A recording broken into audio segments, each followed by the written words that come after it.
welcome back. Today I am going to quickly show you how I have been taking my dahlia cuttings. And if you're new here, hi, my name is Christy. I am located in Western Massachusetts, Zone 6A, and my average last frost date is around May 10th, May 15th, and this is going to be my second year selling cut flowers at my roadside flower stand. And I really wanted to bulk up my dahlia collection and stock. So I purchased a lot of tubers from a local grower here in my town. So I wanted to get one of a little bit of everything so I could take cuttings and then replenish and grow my stock that way instead of buying multiple tubers and spending a boatload of money. So I've been excited to try this again. This is my first time. I am no expert by any means. I have been just trying to watch videos, I'm sure as a lot of you have, to learn how to take dahlia cuttings. I've been waiting to make this video so I can show you all the different phases of taking dahlia cuttings and to make sure that I was doing actually a pretty good job before I show you how to do so. First off, definitely check out the video. I think I had one showing how I potted up my dahlias and got them ready to take cuttings. So I have these little 3-inch pots that I purchased at the Dollar Tree. If you can believe it or not, you can get, I think, like a 12-pack for like $1.50, $1.75. This is, I think, my second or third year using them. They have lasted 2 toddlers, destroying them completely, making towers, and they've been holding up rather nicely. They do have drainage holes at the bottom. So this is Lights Out. It's one of the varieties that I picked from a local grower. She had a whole boatload, and I tried getting a little bit of everything. And what I like to do is I would just bury them. Some of them are going to be in like a 5-inch pot or a 4-inch pot. Just depends on how large the tuber is. I really want to try and cover up as much as I can, except for leaving the top of the tuber exposed. And then I've been taking cuttings at various stages. So I have 1, 2, and then I have a third one. Oh, look at that. Ha, you can see the different size pots. So some of them were just a little bit bigger, but I've been taking them at different stages. Some as big as this, some like this medium size, and then you kind of dwindle it down basically to a smaller size like this. But yeah, so I put everything into a pot, and then I have mine. You don't have to have them under lights. Mine are just under lights, but I've been slowly watering them just a little bit to wake them up. It's taken a couple of weeks or so. And then once they started sprouting, definitely move them under lights. Mine just happened to already be under lights already. So I have a small little Amazon rack that they've been totally happy under.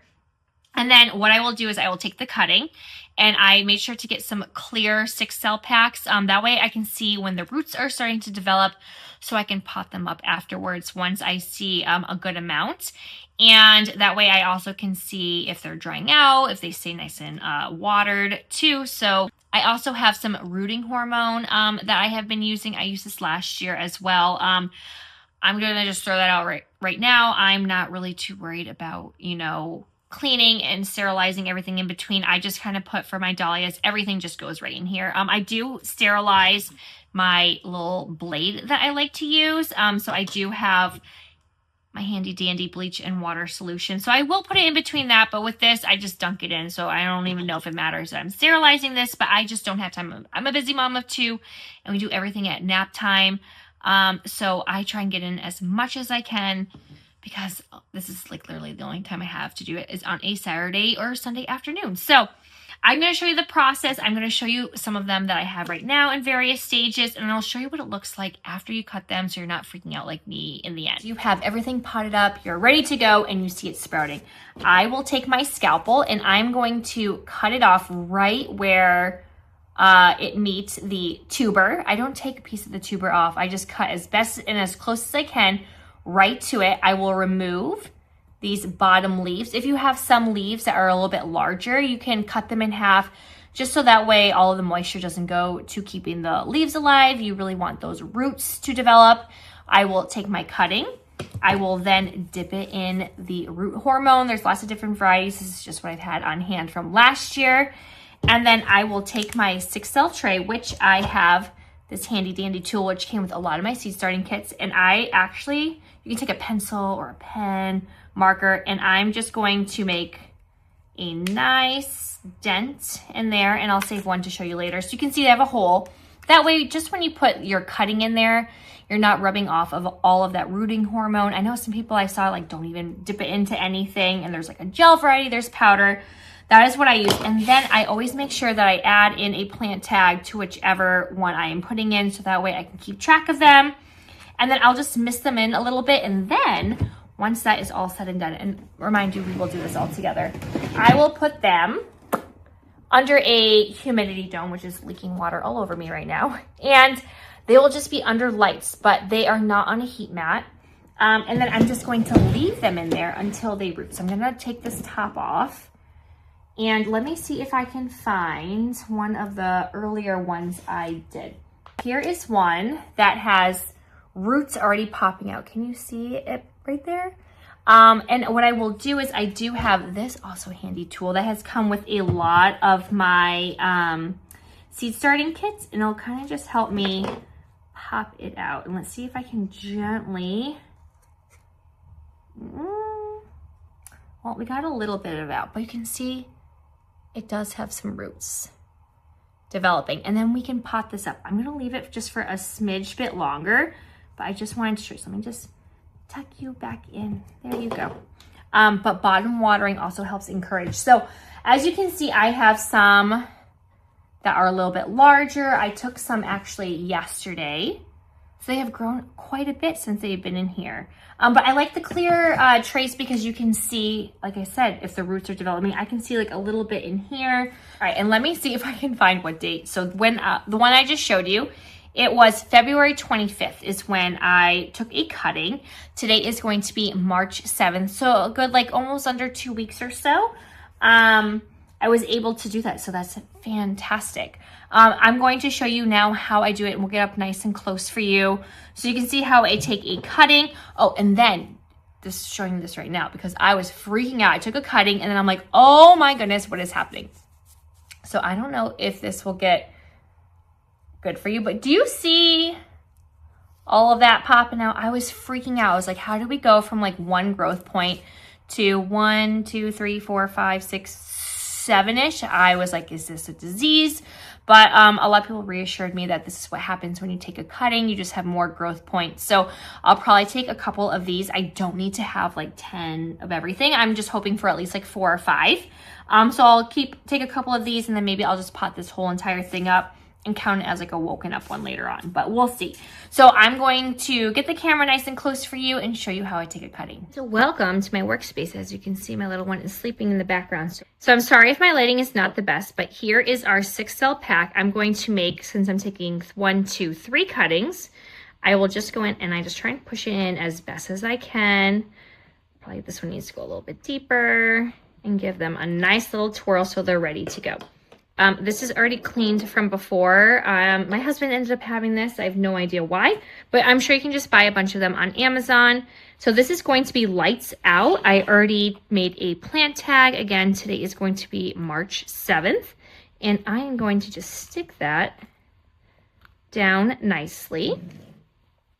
And we are just going to take it as close to the base as possible. So I'm going to put that, let's see, down here and cut away. You can even like wiggle it if you want.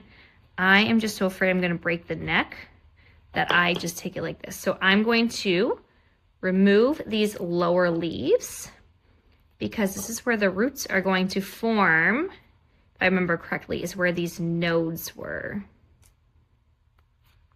There we go. So I'm just going to leave these. These ones are going to be fine. And then I know I'm just going to dip it in. Okay.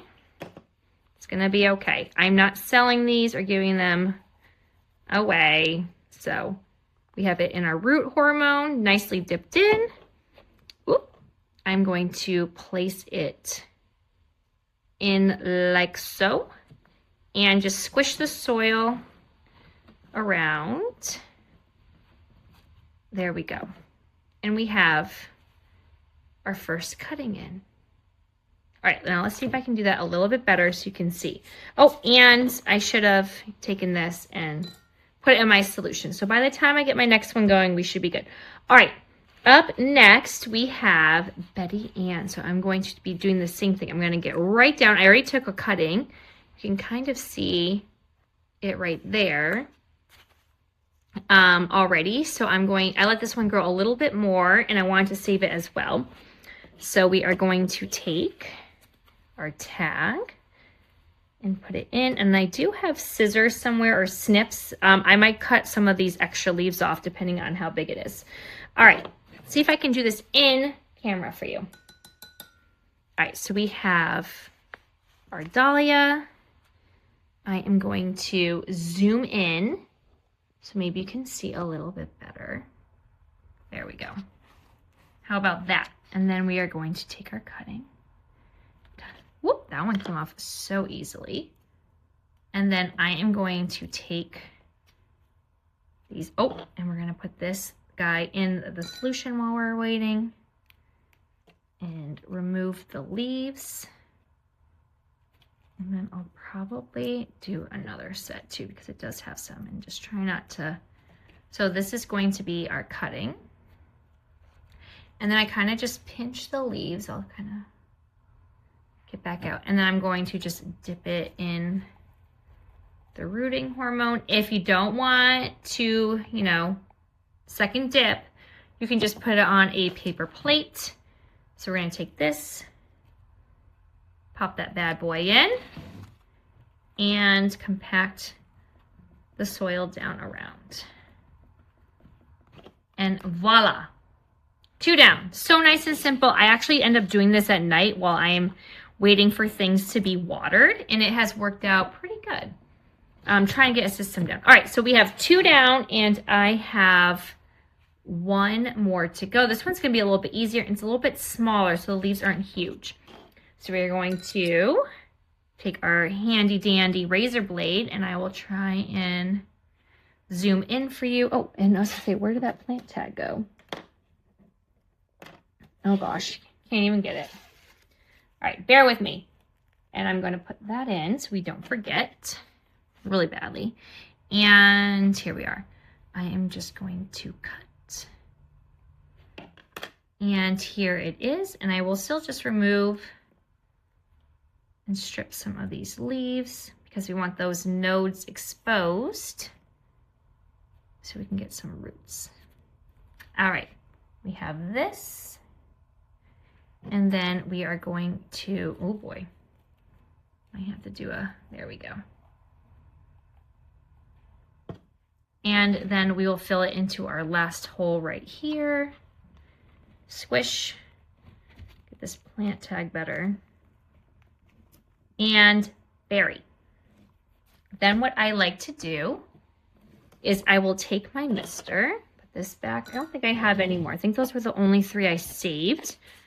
It's usually like a nighttime job, like I mentioned. And I have my mister, and I'm just going to give them a little bit of water.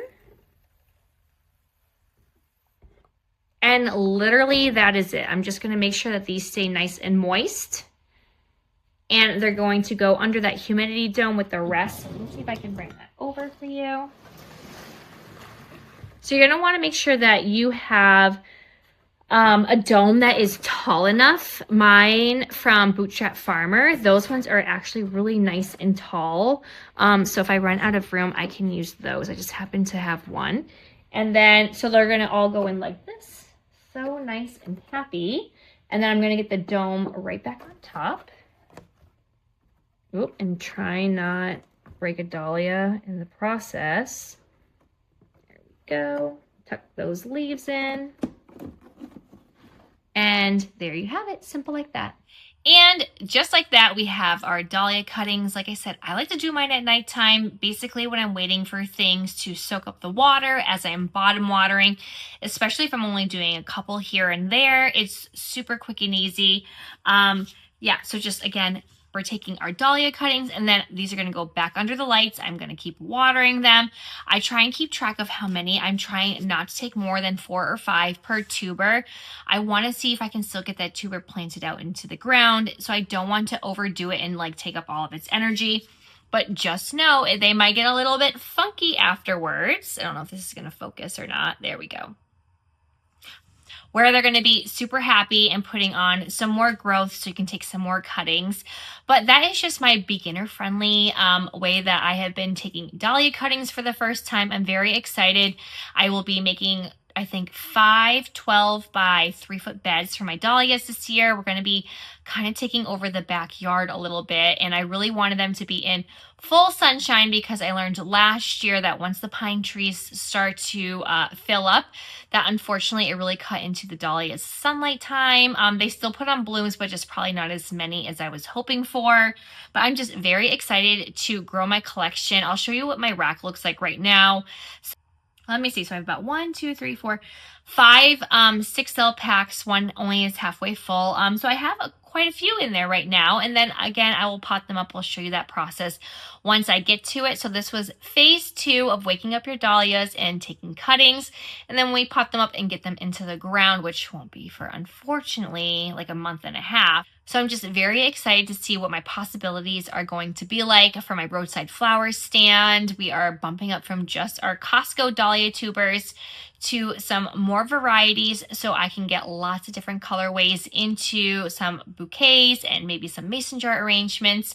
So I'm hoping to do some videos once the time comes and show you how I like to put those together. So it's just, yeah, it's a really fun process. Let me know in the comments if you're taking your dahlia cuttings, and also please don't come at me for double dipping into my root hormone. But you know what? I'm not selling them. This is just going to be for me. And I know that 80% of dahlias end up having some kind of disease at some point. So you know what? They're going to live their best life right now. And actually those beds that I'm using this year, I will not be using them next year. They're just kind of like a little fill-in right now because I am waiting for my trees to knock down. I plan on putting my dahlias out into those rows once that is ready next year. So those beds will not have dahlias in them. I'm probably going to be putting some perennials in maybe, or some, yeah, I probably will put some perennials in at some point. So those are just going to be a temporary 1-year place. So we'll see. I didn't have, thankfully, any leafy gall last year, and all my tubers were from Costco, by the way, too. So don't be discouraged if you're buying them from the big box stores. I know that's not the case with everything, but fortunately, with the amount that I planted out, none of them had any issues. So if you would like to stay updated and see all the things that we are growing for my roadside flower stand, go ahead and click like and subscribe and hit that bell button, and I'll see you all next time. Happy gardening. Bye.